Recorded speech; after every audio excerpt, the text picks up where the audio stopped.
raw, uncut, and unapologetic. Welcome to Men Talking Mindfulness with your hosts John McCaskill and Will Schneider. Here we focus on helping men and those with men in their lives solve some of life's complex challenges through understanding the practices of mindfulness and how they can help. Each episode is in an environment free of judgment and criticism, with a focus on authenticity and inner peace. Let's dig in. Well, welcome to Men Talking Mindfulness, everyone. Where each week, my co-host and my co-host John over there and me, we an aspect of mindfulness and make it meaningful to you. Honestly, I was a little perplexed about how to lead off this show today. The things that come up to as I studied our guest, William Palmer, are the importance of compassion and how compassion creates an open mind and heart, and what it means to others someone, and what othering is, and what it does, and how knowing what this is may help you in all your relationships. We're going to learn today what it's like to serve 31 years in prison, then be subject to a stifling parole system.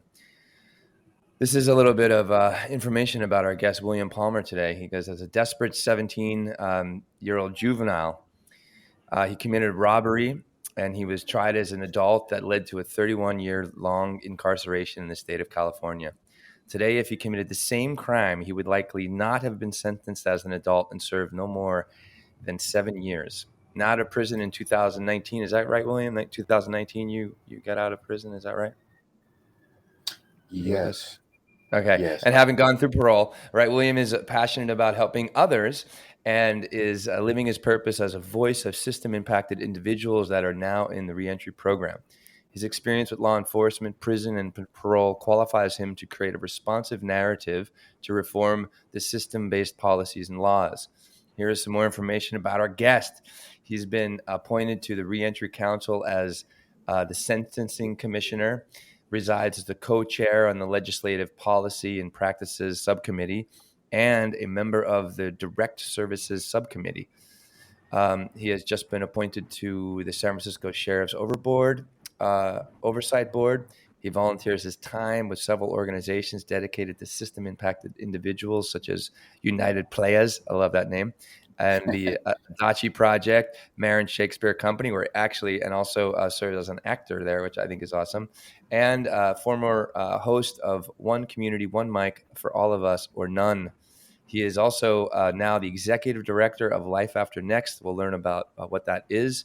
And also, he's just been appointed the editor of a publication that we'll talk about that as well as we get into the show. So welcome, William. We have John's going to just bring in a short announcement. We'll have a little breath practice to begin, and then we'll jump in and we'll learn more about our guest, William Palmer, today. John. Yeah. All right. So we continue to work with Movement RX. Same announcement as last week. We are working with Movement RX and Dr. Teresa Larson, and we are bringing you the new and improved 90-day movement and mindfulness experience. That was a 21-day experience before. Now it's a 90-day experience. That's what you guys have asked for. You've asked for more than 21 days. We've got you covered. So we're going to put the link out there in the show notes. But for those of you listening or watching right now, it's movement-rx.com/mindfulness-experience. And then if you use the code M2100, you'll get $100 off on signing up for that 90-day challenge. Over and above that, we want you to follow us and subscribe to our show on YouTube, and make sure you hit the little bell when you do subscribe so that you get notified when there's new content out there. And the new link is way easier to remember. The new link is simply youtube.com/@ Men Talking Mindfulness. So youtube.com/@ Men Talking Mindfulness. That all said, let's jump into our 5-breath opening practice. We're keeping it short and sweet, but we are grounding ourselves before we get into this very important topic and get into the meat and potatoes with William. So go ahead and get into that comfortable position, whatever is safe and comfortable for you at this time. And simply bring your attention to your breath, paying attention to the physical sensation of the breath in and the breath out. Begin by breathing out as much air as you can. Nice deep breath in, filling your lungs all the way up, straightening up but not stiff. Hold it and relax. Holding empty at the bottom. Nice deep breath in. Noticing the expansion of your lungs and belly. Holding at the top and relax. Holding empty at the bottom. Deep breath in.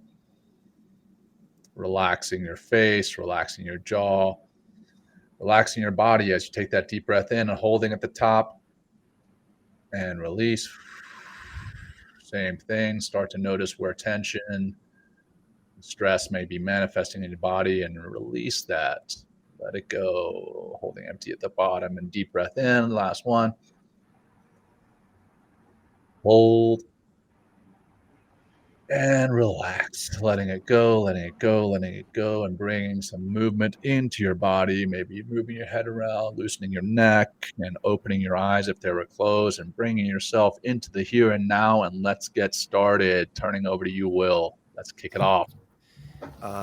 Yes, we are here. And William, thank you for joining us today. I gave a little bit of intro about your story. Maybe if you'd like, fill in some of the gaps of who you are, how you got here today, and some of the things that you're putting out in the world. And we can talk about all those things today. Peace, John and Will, and to all our viewers. This reading of peace comes with love and unquestionable love. The gaps is huge. I'll try to fill in some of the most important parts.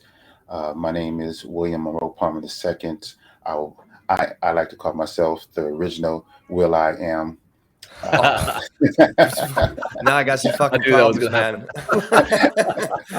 My dad used to call me Will I Am when I was a kid. So I'm just saying. Okay.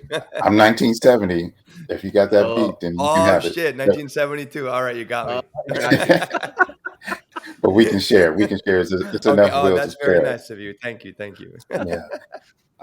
I was born into a community that I felt was loving and safe and secure. I remember at an early age, I could walk to a store called TG&Y that were literally blocks away, crossing busy streets and intersections at a very young age. I mean, 5 years old, maybe 4 or 5. Like my earliest memories, I remember using my little kick and go and getting my ass out and about and exploring my world. And I was safe and nobody said a thing. And I would go shopping for my mom with food stamps and didn't have no problem with it.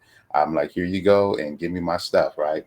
And that is probably the definition of who I am at my core. I have no boundaries or I have no limitations. I explore. And so when I started to learn the stories of how I was actually born into this world, my dad was like a Black Panther. He was in the Black Power movement of the 60s and 70s. And so soon after I was born, the police were shooting in my house to shoot him and chasing after him over a wall where he got shot in the back as he tried to escape. And so these images were already being planted into my mind, but they were already fed into my DNA. And so I was born into this movement. I was born into this struggle. Fast forwarding, my dad would only pop in and out at various times in my life. So we never had a continual father figure son relationship. When I was turning 9 years old, he would always answer my mother's call to come for help. And so he helped pack us up out of our house in this neighborhood and take us into this wealthy neighborhood where we were just wealthy enough to be the poorest in our neighborhood. And that had its challenges. But on the way to school before, he taught me my 9 timetables. And the magic of 9 times something equals 9 just resonated with me, right? And so soon I would become known as Soul Brother Number 9. And that's a part of how I got that name. Love it. And so I didn't have a orientation into this new environment that I was coming into, right? And so when I saw the materialism, I was like, is there something wrong with me? Or what am I doing wrong? And so I lost all focus in school. And I said, how I knew to say this, but by the time I was 25, which is the time that your mind becomes, your brain becomes fully mature, I said to myself at 9 years old, by the time I become 25, I'm going to be a millionaire. And I had no idea how I was going to get there. I just pronounced that. And so I dropped out of school at that time because I was pursuing how to become a millionaire. And just to move forward, I could tell you too, as looking back, I was holding my breath this entire time. In life, I was not breathing. I was literally waiting to exhale because I had to, and just go through, just get through the next phase, get through the next day, get through the next like a push, William, like just kind of push and drive and go, like that kind of energy. Is that what you're referring to? Yes. Okay. It was never a time of being relaxed. So I was never exhale, like he was holding at the bottom.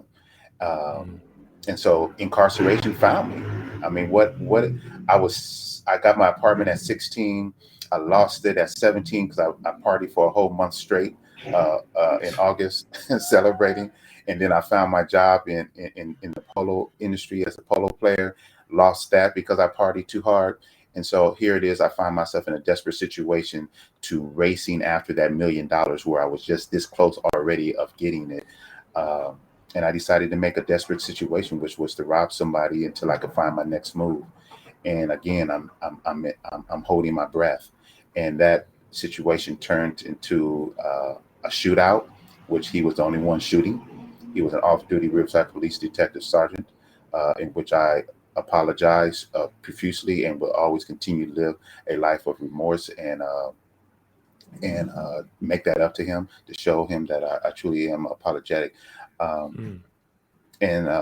So I found myself being tried as an adult for kidnap with the intent to rob, which the county of Riverside could have charged me with robbery and kidnapping.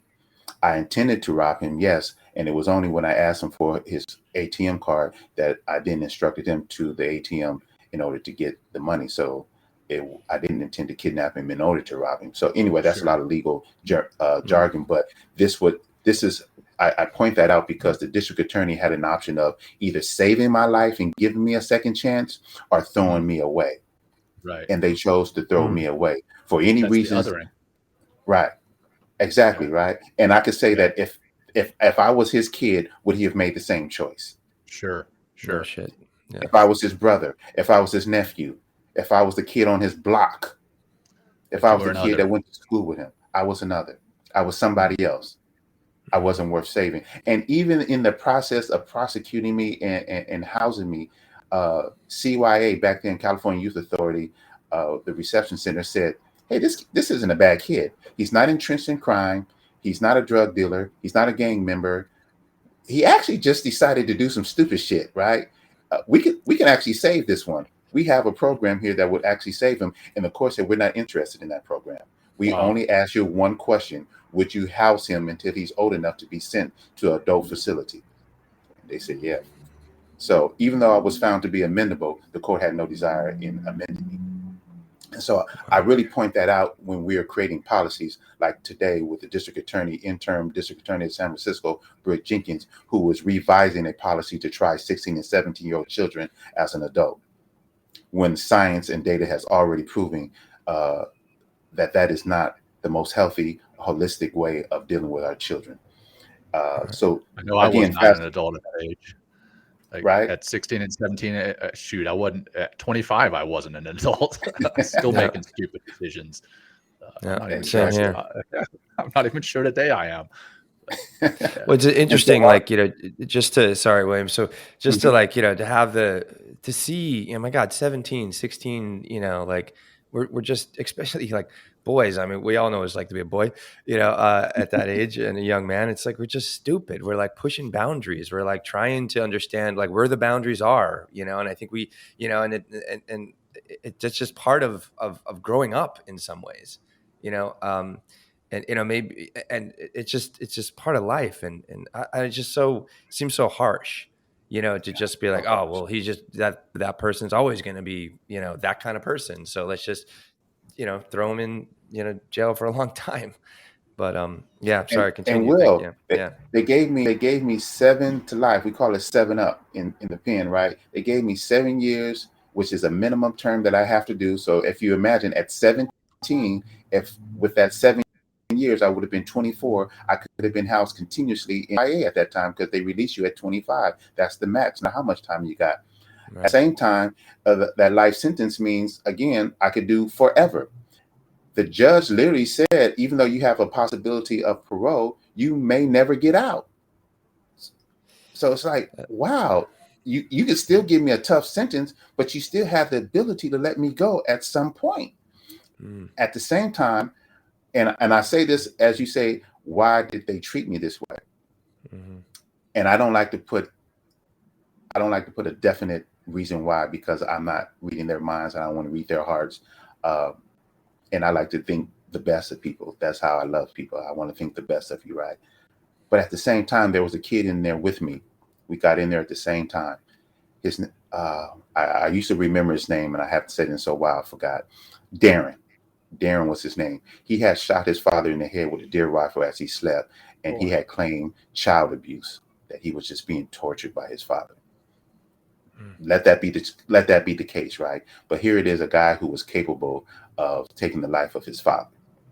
I didn't murder anyone. I didn't rape anyone, nor did I cause any great bodily injury. My gun had no bullets in it. I wore a ski mask. I didn't want to get caught, so that I cannot do this ever again. They gave him life in YA, and they gave me life in prison. The same court. Same What's county. YA again? I'm sorry, I don't know what YA is. California Youth Authority. So California Youth Authority is the mini pen. That's where you go when you're no longer a juvenile, but you're not yet an adult. So they send you to YA, as we call it. And so that goes to show you that even now with Brooke Jenkins is what she's doing, they are determining that there are certain people that are not worth saving just based on, and you can fill in the blanks. So you could, if I was holding my breath before now, I was definitely holding my breath now. How do I get through the first 7 years? And when you're in juvenile hall and YA and you're a non-affiliated person, I talked, even though I dropped out of school, I was raised by teachers. My mother, my aunties, and my grandmother were all teachers. So I talked pretty proper. I talk less proper now than I did then. So I sounded very educated or nerdy at that time in that environment. And so I would just get picked on because of the way I talked. Now you also were able to you were also able to dress in your street clothing to go to certain events and whatnot. They didn't have a strict clothing regimen back then. And so I had on Cavariccis and Cosby sweaters while they had on Dickies. I remember the Cavariccis. Fucking Cavariccis. They were awesome. they're like fancy hammer pants kind of thing, right? They're right. Like big and wide. I'd see Cavariccis. That's hilarious. Anyway, sorry. And so you have this preppy black kid mixing with these urban, tough, for lack of a better word, gangbangers who are dressing in their uniforms. I had no chance. I had to fight. There was no option. And so after 2 years of this, they finally sent me to my adult facility because they called me an assault on a minor, and the guy was older than I was. But I was an N number. I was an adult. He was a YA number, so he was still a child. See, how does that even work? It doesn't even make sense. Right. And so in prison, I also had to fight because of my age, again, my affiliation, and just not having what we call homeboys. I had nobody to say, this guy, he's with us. He's in this car. And so I was fortunate to have angels in prison. I know we don't think of angels living in prison, but I had men who were from the hood. When I was in their cell or around them, they was like, man, I like you. You shouldn't even. I heard this so many times. You don't belong here, by everybody but the officials. Wow. You're like, man, you don't belong here. Why are you here? So they would just take me under their wing and they would protect me. I had guys who were flamboyant, homosexuals who would talk to me for 5 minutes and say the same thing. And if anybody try to mess with me, they say, don't mess with little Will. Like, don't mess with him. He's cool. He's cool people. So you name it. Everybody that I had never came in contact in my entire life, pimps, hustlers, gamblers, you name it. When they got to know me, they protected me. It was only those people who had it in their heart to be predators that came after me. And so again, I pass no judgment on people. This is one of the reasons why I've met every single person you can find in the world inside of prison. And when we develop a personal relationship, we had a soul-to-soul connection. So the other end of soul brother number 9 is that's how I relate to people, soul to soul. You got a good soul, you my soul brother, and you my soul sister, depending on who you are, right? So that's how I began to live in prison, and I began to actually learn who I am. So I went from this preppy black kid to this very radical black person, because I was yet a man, this black boy growing up into himself, and started to understand all the things that I had no idea was going on prehistory to that point. So I studied Blood in My Eye by George Jackson. I read the autobiography of Malcolm X, which changed my life. That was the first book, and on and on. J.A. Rogers, Sex and Race, from Superman to Man, all his library, just all the library of J.A. Rogers. Go read it and to understand why I became who I am. And that still didn't do it. I taught myself how to read and write. I called myself misfunctioning illiterate. And so I got my GED. I got my AA degree, and I was studying to be a businessman with the 5 ventures. I studied Shakespeare. I taught myself how to paint. I was taught how to be a yogi. I was taught all these things, but most importantly, I was also being taught Islam, and I was still holding my breath. Wow. Because there was something that I had not figured out. And so at the age of 45, and I'm gonna fast forward a little bit, I had lost my parents, both to a heart attack. My dad went first. He smoked some marijuana that he grew in a toxic field in a federal site. He thought he was slick by growing his marijuana on federal land, but it was toxic land. And so he smoked that and died of a heart attack. So it's poetic justice. I say that with a smile because I love my father, but you have to laugh because I see you smiling. You have to laugh. I cried terrible, for him. But it's, of course. I cried for him in the board. I hate it. I had never cried in the board ever before, but they asked me, what is the thing that you regret? And I said, I regret that my father would not see me free, get married, and have a child that I would name William Tariq Palmer III. And when I said that, the tears flowed for this man that never spent more than a month in my life, if you totaled up all the days. And I hated that I cried in front of them. I wish I would have had that moment to myself. But I had called my father when he was 40, when I was 40, and he was 70 something. And I said, Dad, I just don't think I'm gonna make it out of here. So we're gonna have to have that man-to-man talk now so that I can understand you, me, and life. Wow. And we had that talk. I said, hey, I'm gonna call you. I was using an illegal cell phone. So shout out to all you who uses illegal cell phones. You don't have to do that anymore, because me and my coalition fought to have free phone calls in California. The governor just saw that in the news. That's awesome. Exactly. So wow, congratulations. We took that away. Thank you. And I said, hey man, I'm gonna call you back next week. So we can go from 40 on up, because from birth to 40, I followed directly into his footsteps every single way, every attitude, the walk, the talk, everything. And I said, hey, I'll be back for the next year so I can know what to avoid, what pitfalls that I don't have to go in. And that next week was going to be Father's Day. And he passed away right before Father's Day. Wow. Of those reasons. So I was like, damn, I'm at a loss for my future.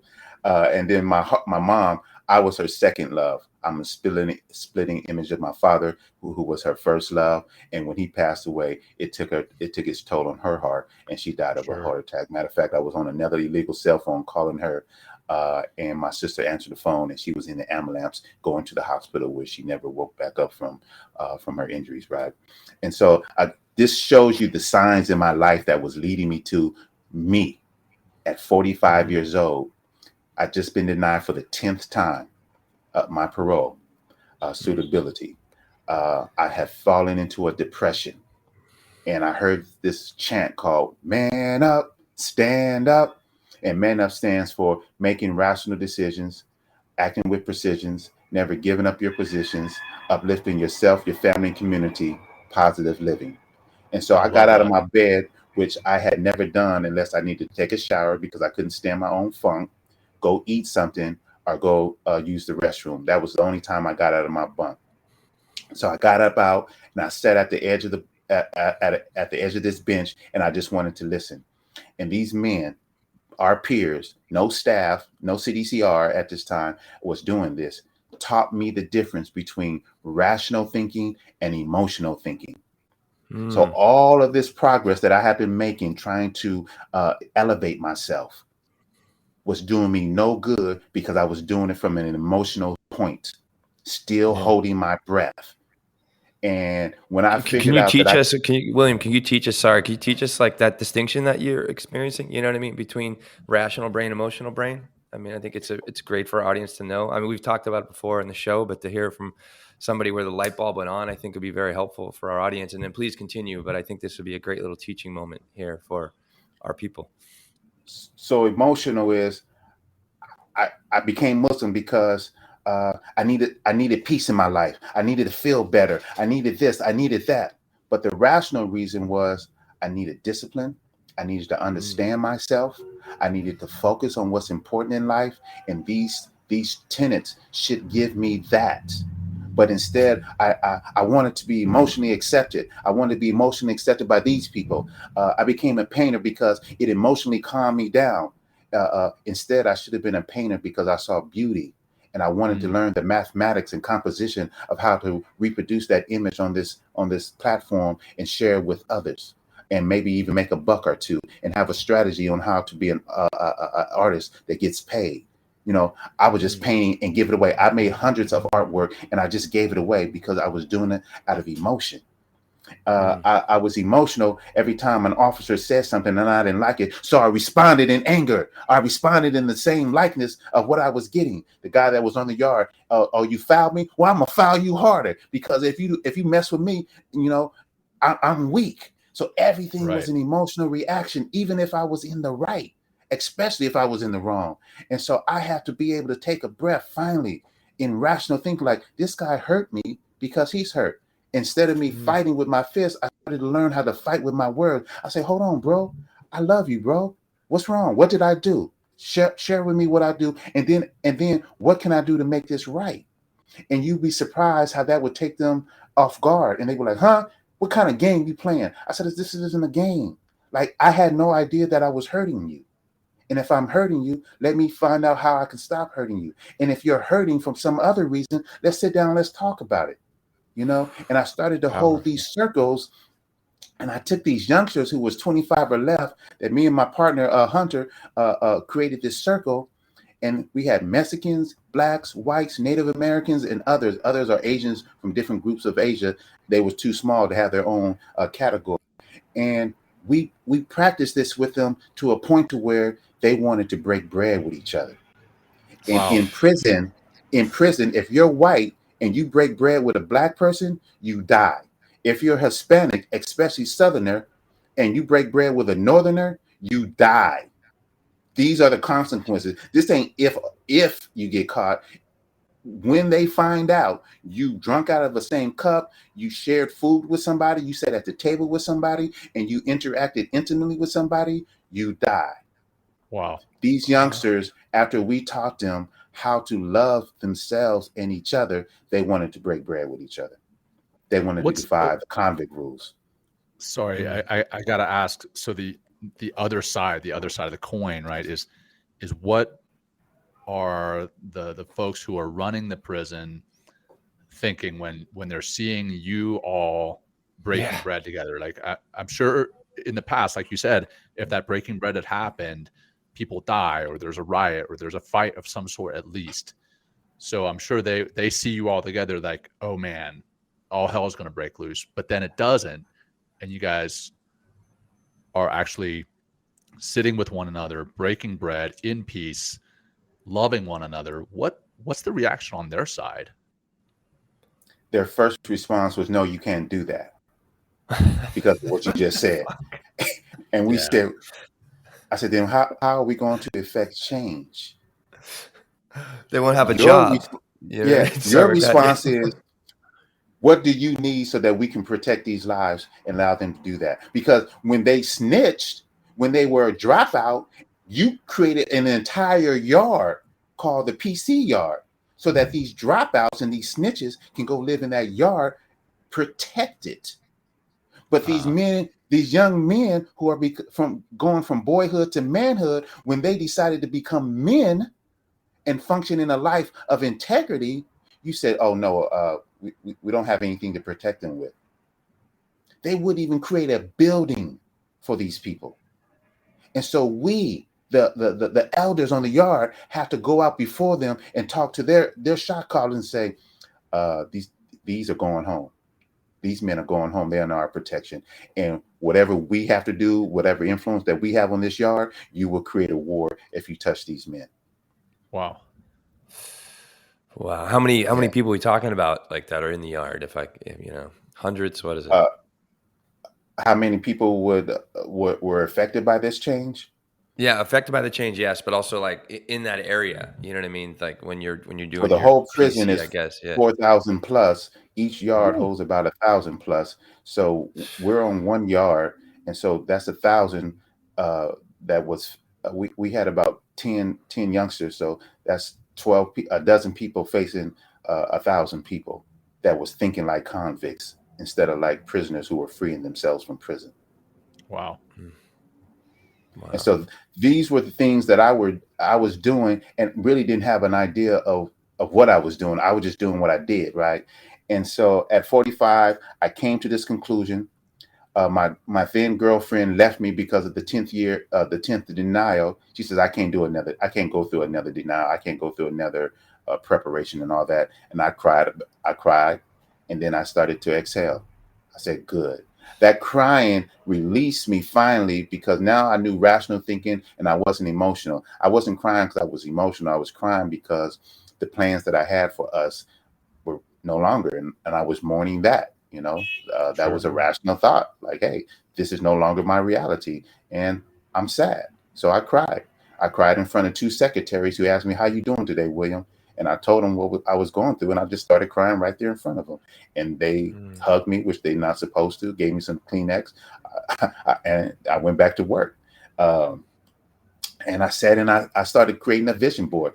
And if I was at home, which I forgot my adapter, my computer was running out, so I had to come to work, I would have showed you my vision board. And I printed out email addresses, Studio 3 to the third power, William Monroe Palmer II at gmail.com. I printed all my company, my nonprofit, my for-profit, and my personal emails. I printed out the Rock of Gibraltar because my name is Tariq. I wanted to become a general. I wanted to become a leader. I wanted to become an executive director, a CEO, whatever it was. I wanted to be the man in charge. So I took this picture of the Rock of Gibraltar and put that as my centerpiece. I put Bismillah with me, in the name of God. This is what I'm going to start to create, what I'm going to start to manifest for your purpose that you have me in life. I put on this watch.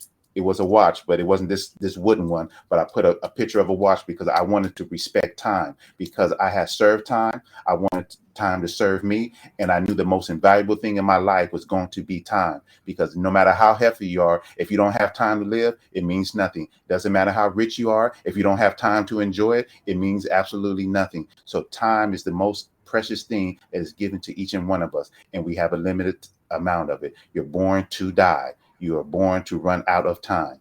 And so I wanted to make the most of my time when I got out. I said, I didn't want to make up for time that I lost. I wanted to make the best use of my time that I have left. And so I put that watch on there. I put the Dallas Cowboys star with Jerry Jones as a cartoon because he just built his stadium. I had Kobe Bryant, the Mamba, going up. Yeah, I wanted to have that type of spirit, and I had painted a painting for him that I wanted to give to him, and hopefully one day I can give it to his family. There was a number of things that I had put on there. I had put on the reentry house that then girlfriend gave me so that I can go to, and that reentry house is now Life After Next, my own holistic reentry house. So everything on that vision board has actually manifested itself. Wow. Every single thing, things that I could not see how they were going to do from that prison bunk. This concrete enclosure with a slit window about this big that you see a part of the outside, that the sun only shined on you ever so often, and it's gone that quick. You know, Wow. in that surrounding, I had already started to expand my mind. This mindfulness practice that already started to take effect. Love myself, love others, no matter what, foe or friend. And the day that I decided that, I even went to breakfast the next day and I said, I love you, or I said good morning to everybody that on purpose that I knew I had conflict with, correctional officers, staff, and I call in general inmates. Those are people who are sick and still have some healing to do. Convicts are people who are still convicted in their crime and are committing crime inside of prison. And prisoners are those who know that they are locked up and looking for the key to escape. And so Wow. I had talked to all of them that were my nemesis. And they, when I said, hey, good morning, with love, they all responded in kind. I didn't It's even have to infectious. ask them to change. They changed instantly. And I said, Mm. whoa, this shit works. I was like, Yeah, there you wow, go. is this really working? I beta tested this thing to death. I love it. And then I said, okay, now I'm going to free myself. And I talk about my key of freedom. And the key that you hold on to, that was my way of life. See, that's what I use every day to hold on to, that little piece. And then the little grooves on the key, right? That slides in. That's what I hold most valuable, and that's love. That's this thing that everything is connected to. What I hold on to, and these teeth: integrity, courage, empathy. All these values in which I hold make up these teeth.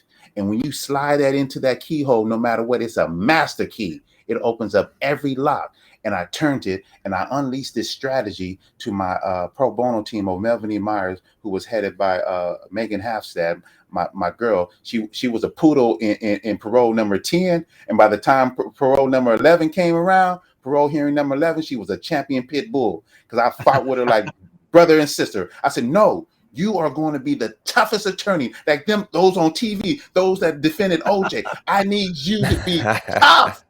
And she was like, no, you don't want to make them mad. I said, no, they better not make you mad. And it took me almost a year to turn her in from a poodle to a champion pit bull. And she was. We went in there. Our strategy was this. Henry Butler had So just argued. so a little bit more backstory there, William. So this is your 11th parole hearing, right? So you're already in prison. How long, right? And then maybe just walk us through, like, what is it to, get in front of the parole board, and then obviously take us through, how your pit bull lawyer, what were the results, please, Okay, so the right after the hearing of number 10, I went up to the bars, because they separate us by bars at this time, right? And I said, Megan, give me one more chance. Even at that moment, I was already in this process. I said, give me one more chance. I'm going to help you help me. I don't know how I'm going to do it yet, but I'm going to help you help me. She said, she had to go take this back to Jeff Yost, who's the head partner, right? And she contacted me later and said, okay, we're going to do one more hearing. I said, okay, this is what I need from you. I need you to make me a part of every decision that you guys make, every work product that's going on. I said, I'm going to go to the law library and I'm going to ask my buddies, man, these legal eagles, these guys who are whiz at law, to teach me the basics. And when I learned the basics, I said, I got an idea. I said, Henry Butler just started on term setting. For 40 years, the Board of Parole Hearings had an illegal sentencing scheme to stop lifers. Lifers is anybody with 1 year to life or life without. So they classified all of us as indeterminate sentence lifers. But we're not supposed to be the same as people with life without. It's not supposed to be the same with life with. And if you have 1 to life, 7 to life, 15 to life, and 25 to life, all those have different regulations, but they just lumped us all. They said, until we find any of you suitable, you're not eligible to have your term set. And the governors were saying that none of you with life is going home except in a pine box or with a toe tag. That was their way of being tough on crime. And the public thought they were being tough, but they were actually being criminals, because this was illegal. And so I said, so Henry Butler, who's become a personal friend of mine, said, no, we deserve to have our term set. And Judge Klein in the first district court, appellate district court, said, I agree with you, and was negotiating terms to make that happen. And so when I went to board, they didn't give me my term. And at this time, SB 260 was a youth offender law that had just passed that was going to give meaningful opportunity of release for anybody that was convicted at 21 and under. I was a true youth offender because I was under 18. I wasn't even an adult yet. And they said, so at the end of that 10th hearing, I said, when am I going to get my youth offender hearing? They said, this was it. I said, this was the same hearing that I got the last time. Nothing had changed. Not one question, not one procedure, not anything. It was a mirror image of an adult hearing. So I said, okay. So I said, I'm going to ask Judge Klein if he can hear the setting of the term issue in my writ. And in deciding that, you should also decide on the SB 260 issue and these other issues that we're going to put around it so that the board, because I found this unused regulation that said facts of errors. I forget the number of it. It said facts of error. If you had a board hearing and you knew that they committed errors of facts, like factual errors, you can raise that within 180 days and you can get a new hearing.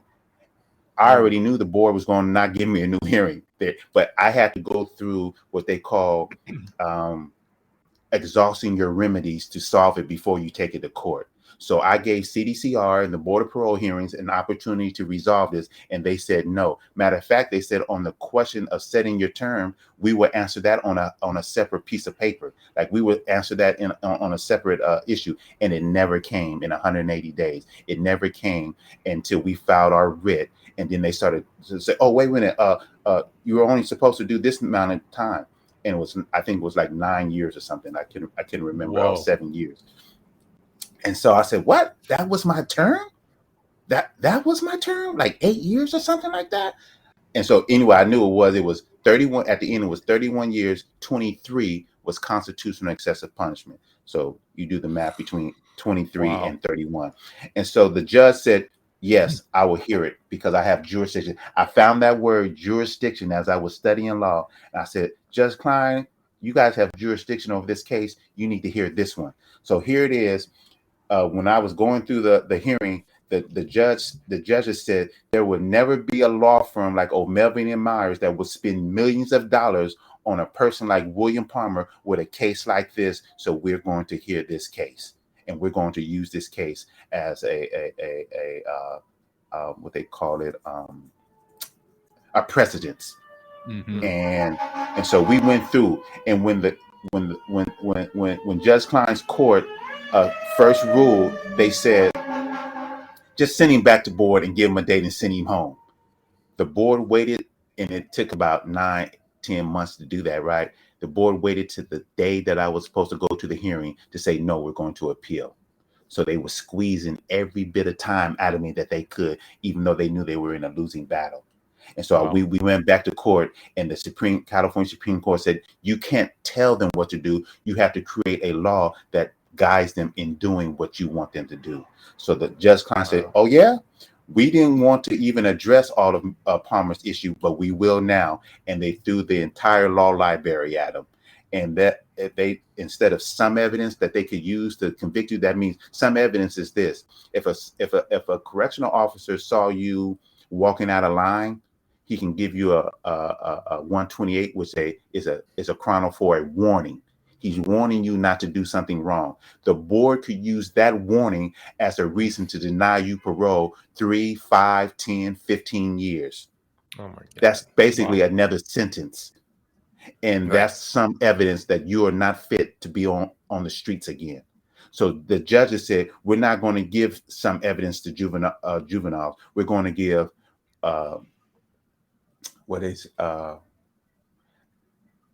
it's like reasonable.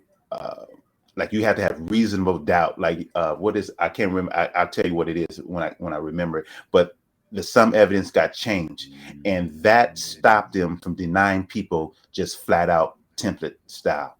And that was the most crucial part of this ruling. And then after that, they had to show that you were acting as a juvenile at the time of your case. So therefore, they can't hold you to adult standards, and that they have to show you now that you are still acting as a juvenile, or that you're doing something so heinous in prison that they would have to keep you in. And so that broke open the gates, and me and thousands of other people went free. So at the next hearing coming up, hearing 11, I went in there like this. Mr. Palmer, what's your name? I looked to my pet bull. She answered the question. What's your birthday? She answered the question. I said, I don't have to say nothing. The law is written. You got to let me go. You're not going to use one word against me to keep me in here because you need me to say something stupid to keep me in here. And I already know I can say something stupid because you got tricks. And so they said, time out. They said, Mr. Palmer, step out. And they talked to my attorney because she was interrupting and going off on him. They said to her, hey, if we can't get something from him, we'll have nothing on paper to say that we agree and we can let him go. And so I went back in. She said, just be yourself. And I was myself. And they said, Mr. Palmer, you're suitable for parole. We'll see you later. About 6 months.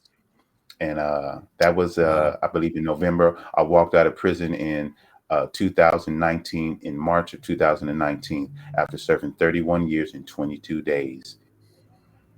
Amazing. Wow. 23 of those was constitutional excessive punishment. And guess what they gave me for that 23 years? $200 and a parole that looks like it's going to last for 5 years. But because of my advocacy, my parole officers and their supervisors won't let me off of parole. I have my own place. I pay $2,200. I pay $2,250 a month for my 1-bedroom apartment. I own a BMW convertible CI, BMW 330 CI, hot rod red. It's a beautiful car. I own a 1955 Thunderbird hardtop removable convertible. I started Life After Next, which is a nonprofit organization, a holistic reentry housing program. I'm the CEO of Studio 3 to the Third Power. We're in the process of buying a theater, Clay Theater on Fillmore Street. As you already said, I'm the sentencing commissioner on the Reentry Council. I'm on the board. I'm a commissioner on the Sheriff Department Oversight Board. I am now the editor-in-chief of the San Francisco Bayview newspaper. How'd you make all this happen? Like, how did all this happen? But yet I'm not suitable to get off parole. Right, yeah. How did you make all this happen for you? Yeah. Mindfulness. Yeah. Okay. So I never really got my transition from boyhood to manhood until I went to Man Up. That was the first part. And I started to love myself. I started to understand mindfulness. Islam said that Allah breathed his breath into the first man. He was just a pile of clay. And when he breathed his breath in, he became an animated human being. And I knew now how to breathe. I took a deep breath. Whenever my anxieties, even today, when I go to leave my house, not so much as before. When I first got out, it was at hypersensitive. But even today, when I go to leave my house with my key, I get anxiety because I never used the key for 31 years to open up any door. Wow. I never knew what was on the other side of that door was not always friendly. And when I would go to the parole office, there were times where I never left out the same door I walked in. I went into a jail cell because they wanted to try to sabotage my case and get me send me back to prison, but they can't. The court ruled that they can't send me back unless I commit another crime. And so I never had a drug test. And so they was urinating me. And I said, I will never pee in another cup of yours. You can go ahead and put me in jail right now, but I'll never pee in another cup. Enough is enough. I never had a dirty test since I was 17 years old. I'm 52 now. What's the problem? And so I started to demand my rights as a human being that is breathing, taking my deep breaths, and my anxiety would leave every time I would stop and I would breathe. So this mindful practice of loving myself and others, and breathing whenever I faced a challenge, and allowing the formula of solution to come to me instead of desperately chasing for answers. This is how I became successful. And I tell you this, and this is a fact. When I utter a word of what I need and want, it's only a matter of time that it comes. So I'm very careful in my words that I put out into the universe. I don't wish anyone no harm. I try not to even say what's in your heart because I don't want to put anything in your heart that's not there. Wow. But yeah, that's how I did it. And I just came back from Mexico, and that's between us because I wasn't supposed to go. So don't tell nobody without permission. This podcast comes out. I never Monday, asked William. for permission. I don't ask for permission. I ask for forgiveness. So I went to Mexico to be with Chip Conley and his MEA program. And he taught me now how to go from middle-age crisis into my elderhood. So I went from manhood into my elderhood just a week ago. When I came back, everybody said, there's something different about you. Wow. Shining like a light. Amazing, man. Another mindfulness program. Yeah. I'm sorry. Will I cut you off? No, No, just no, go for go it, ahead, Will. John. No, okay. So I'm just your story is just fascinating. Like I would think that, or I guess what the stories that I hear or what I've read or what I've seen, and like I really have no, self experience with this. Is I would imagine that when you come out of the prison system, that like is it what I guess it was not the case that people didn't want to have anything to do with you or hire you or so how did you overcome that or was there some sort of reentry program that helped you to get to where you are today with your apartment and your cars and your jobs and stuff like that? Like, because I mean, to me, that's just it's like astonishing that I'm so happy you're thriving. But it doesn't seem like it's a typical circumstance for a lot of people that are coming out and re-entering into our society. I do want to say that I am the norm.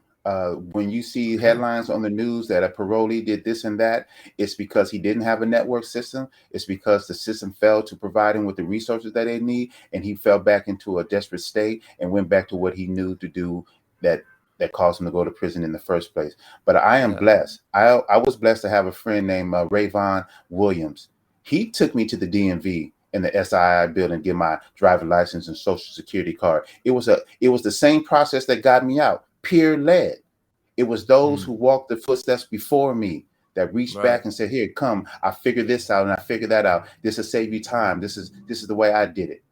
And that's what we do still today. The most notorious transitional housing program, GEO, for profit, who gives you absolutely nothing and demands everything, who works with the parole office to hinder you if you have the slightest rebellion on making them a profit. They gave me absolutely nothing but a headache. It was like being in jail. I didn't have to sign in and sign out and have restrictions on me. There were other housing programs that didn't have those things. So they chose to make my life like jail when I was free. And so I was rebelling against that. I'm free. I fought for this. And this anger started to build back in me, like I got to fight to be free when I'm free. And so the parole officer working with Geo was trying to put me in jail. So I'm fighting him. I took my phone, I set it on the desk, press record, and I took my pad and pencil and I said, hey, do you mind if I record some notes of this meeting? Not telling them that the recording is this device. He said, sure, because he thought I was writing it down on this piece of paper. And I caught him in traps. I caught him being hateful. I caught him saying things that was illegal. And when I tried to show his supervisor, he didn't want to listen to it. So he threw me in jail for having an illegal recording. I said, you gave me permission. You want to listen to it? I got the tape. No, I don't want to listen to it. You wasn't supposed to record me. I said, you're a service person. You work for me. I pay taxes to pay your bill. And so we had this confrontation. And when they let me out after that one, it was the third time he put me in. And I went into his office, still filled with anxiety every time I go in there. And I looked at him. I said, I apologize. Before we even continue, I apologize. I said, I forgot how I got out. It was a matter of fact, it was my girlfriend at the time. Her name was Ebony. She said, don't nobody like no old ass man, no old ass cranky man. She was a youngster. She was in her 20s. So I said, you don't know what you're talking about. I have a right to be old. I had the right to be old and cranky. So I said, but you're right. Wisdom do come out the mouths of babes. I said, you're right. So I went into the office. I said, you know what? I forgot how I got out of prison. I said, I stopped loving myself and everybody else around me. And I said, I started hating you because I was hating myself for not figuring this out, for having these anxieties, for not knowing how to survive out here. I started hating myself. I started disliking myself. So I took a deep breath again and I said, you're only doing what you're supposed to do. I said, I love you. And although I was complaining and protesting and demanding that he be removed, a month later, he was gone off my case. And less than 6 months later, he was fired. He's no longer a parole agent.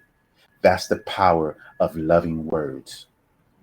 All you got to do is say, I love you, and all your problems would disappear. I swear. I know you guys think I know there are people out there that's saying that sounds too simplistic. If that was the case, the whole world would be rainbows and if you're butterflies. Talking to anybody who's going to believe you, it's me and Will. Yeah. I mean, actually, right now I'm taking, based on another guest we had, Dr. James Doty. I'm taking his Cultivating the Heart course at Stanford University, and it's all all we're doing is what this program, we're in week 5 right now. It's helping us to, and we do meditations all the time. We create intellectual awareness about how the heart and how to affect the heart, and words to use in order to open the heart. And when you open that heart space, like the whole world, like you're saying, William, the whole world starts to open itself to you, right? Because it's like, because we forget, and one of the reasons we forget is we're so driven or so jacked up, like around freaking drugs, with the social media and the media itself, and the idea of who we should be and what we should be doing, and and the whole idea that we're not enough. And when we begin to scale back from all of that chatter and all that chaos and all of that, the stuff that pulls us away from our true identity, which is locked somewhere in our heart. For a lot of people, it's locked. And when we begin to find that true self, the whole world becomes a whole different place to be in. And William, you I mean, this is a great example of just saying good morning to other people that are in the same situation that you are. To, instead of meeting people with angst and fire and hatred, which is just going to create more angst, fire, and hatred, and usually a fight, which is going to probably lead you into a longer sentence or whatever, or who knows what else where it can. You were just like, hey, like, I'm here with you. I'm not your enemy. I want to be your brother.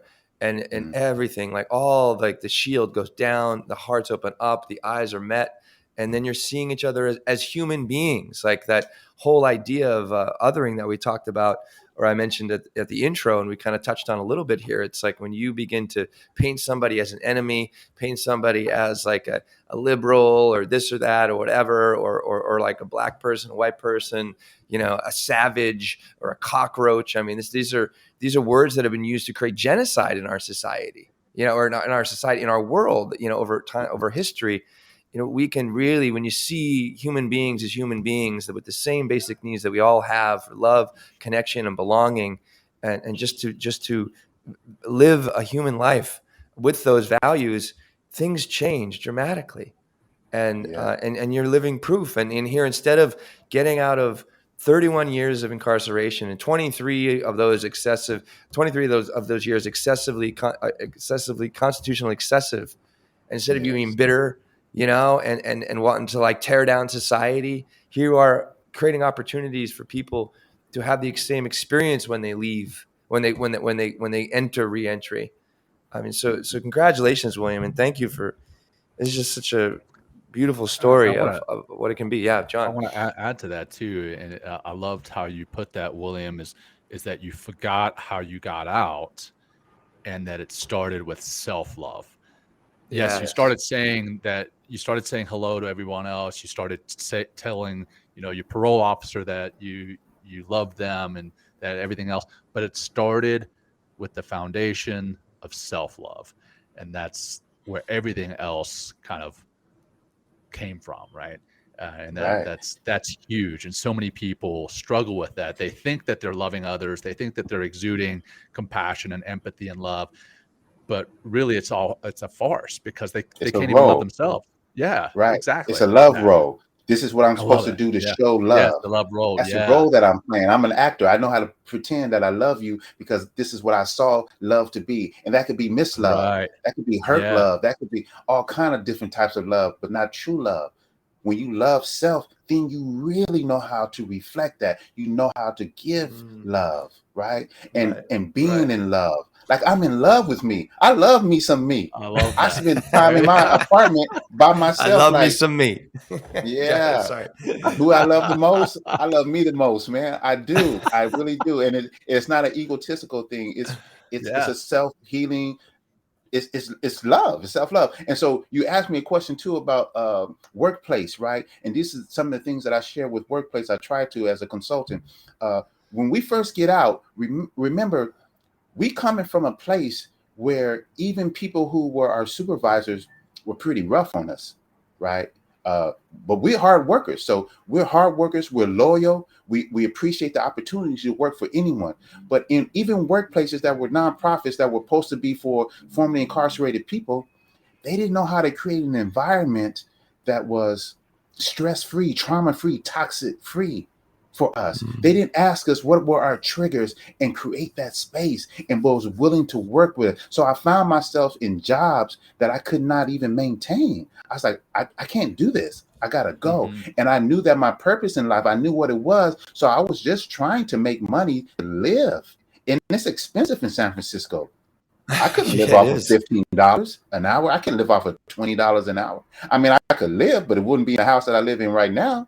It'd be in a cardboard box, a tent. And I can't do tents. I can't do sidewalks. I can't. It's not in me. Me neither. I knew I had to make some changes. So I said, what is it that I go? So my last job had let me go and didn't want to bring me back. And so I took that opportunity to start Life After Next. And I didn't have a paying job from last November to almost this November. I just got a paying job, a 9-to-5 paying job right now. So you ask me, well, how did you pay your bills in the most expensive city in the world? Whenever I got money and I just paid it off. I got bills right now sitting on my table. I said, I get to you when I got it. And that's just the way it's going to be, because I'm not going to stress on that. But I'm not going to also be in a workplace that doesn't understand me. And even if I talk to you and you don't understand me, then I have to go, because this ain't the place for me. And so I wound up in the place that was designed for me. And so now I get to be an editor-in-chief, creating a narrative for not just the Bayview, the city and the district in San Francisco, but this newspaper that spreads throughout the world. And I want to be able, with love, say, this is how Black people need to be understood. And this is what we need to do as a Black community to raise our standard of living and love ourselves and everybody else.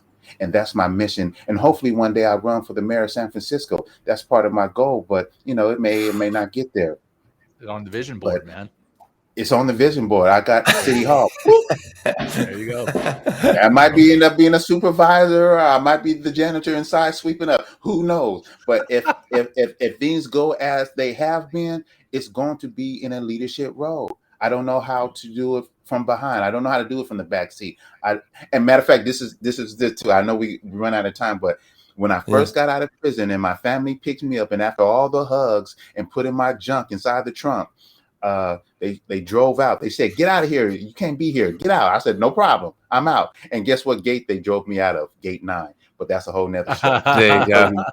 We drove out the prison, and not more than 2 blocks away, they had to pull over so I can vomit, because I wasn't used to motion. Whoa. I got car sick. Whoa. And the only time that I can ride in a car without feeling nauseous is if I'm driving it. And that was a sign to me from the beginning I left prison. If you ain't driving a car, that car ain't the right one for you. Wow. I love that. William. I don't even know where we go from there. I think that it's like, what I will say as far as like the 9 goes, like, so I did a little, I spoke with William. I don't know how long ago was William, like 7-8 months ago. And he's like, "Can we do episode number 9?" And I was like, "Sure, we'll do number 9." He goes, "That's my lucky number." I'm like, "All right, great." And then something happened. I can't remember. I think we double booked it. I think we screwed up on our.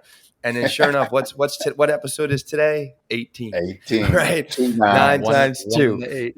Yeah. And it was and here you are sharing your grace with us, and your willingness to hang in there and just to see. I mean, that whole idea of a vision board in prison doesn't sound like those two things would go together. No. And here you are, living your life out there and helping others that are in the same situation, and navigating them, to a productive life and a loving life and a life that's meaningful. So anything else before we close, William, that you'd like to share, or maybe you can talk about your nonprofit and how our audience can help you grow? Yes, for sure. I'm in my mentoring stage. And I've always been a mentor, and that is being a mentor to others and an intern to that same person so that you can learn from that person as well. That's cool. That's Never from heard Chip that. Conley. So I got to give Chip Conley credit. Matter of fact, Chip Conley, I don't know if you guys know who he is. Look him up. MEA, Modern Elder Academy. He's my new foster father. I told him, you're going to adopt me and take me on into the rest of my life. But there's a guy named Larry Green. We call him Mujahid Shabazz. His name is Larry Green. He's been in prison for 48 years. He's innocent. He's out of San Francisco. He lied on by the person who actually did the crime, who turned evidence and got like he was that protected witness stuff. And I'm fighting. I started a coalition called the Exodus Coalition to help people who are innocent in prison to get out. So if there's any attorneys, anybody who wants to fund this organization for the Innocence Projects, please contact me through this mindfulness, Men Talking Mindfulness, and they'll hook you up with me. So that's one project out of Studio 3 to the Life After Next.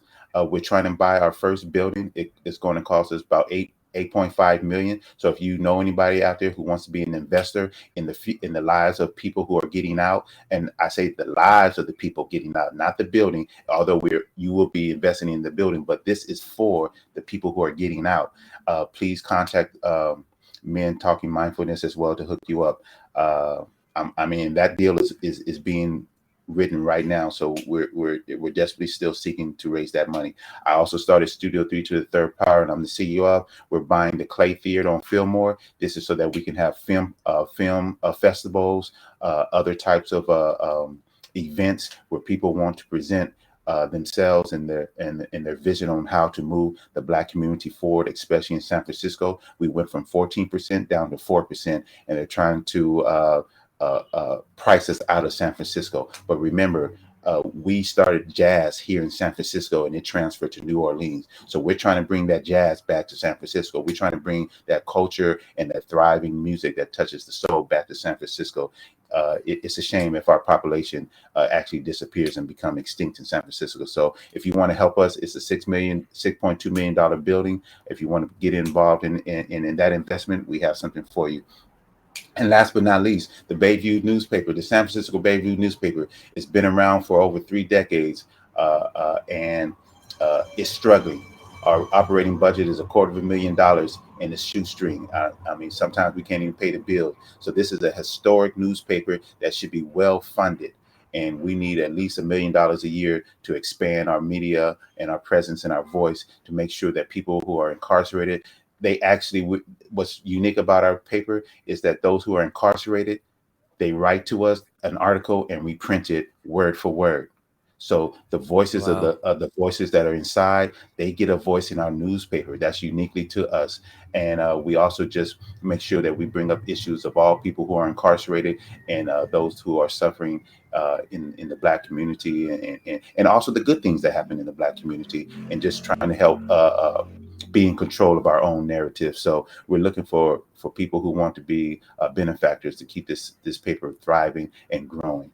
And I think that's it. And again, I just want to shout out again to Modern Elder Academy. And I am officially the cohort of the first all-Black Modern Elder Academy. And I am a badass Black Crystalist member of the Modern Elder Academy. We get to name our own cohort. So all you badasses out there that is listening to this broadcast, I'll see you when we meet up again. And we became family. We love each other. It was an experience that everybody should participate in. So thank you again. I want to thank Men Talking Mindfulness for just connecting with me in the first place, giving me this platform. Of course, I don't know if you can hear the motorcycle. That's not me, John. That's San Francisco Rare and Engines over there.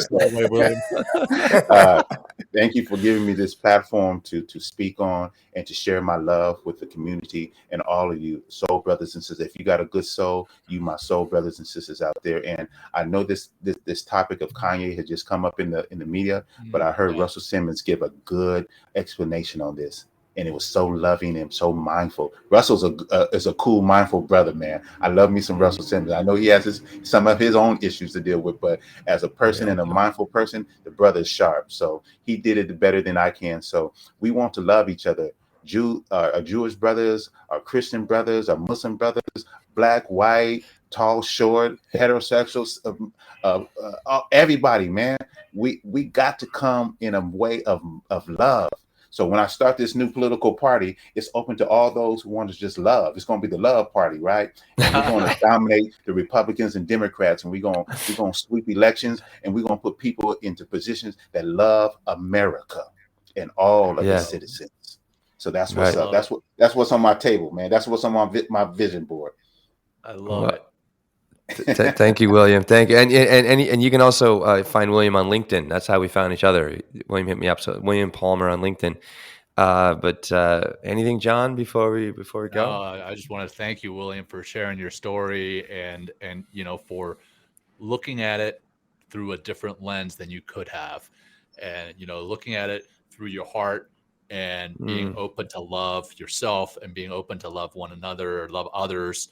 And bringing that message to people rather than hate and anger, which is 100% justifiable in what you described as your story.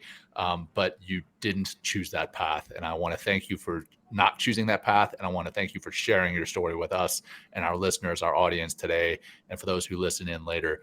So thank you so much, William. That's all I have. Yeah. Well, we have as a youth offender, all our children are our children. So let's love and protect our children. And anyone who harms our children, let's separate them and heal them so they won't harm anybody else, themselves or any other children. So please, in moving forward, let's protect all our children. Yeah. Yeah.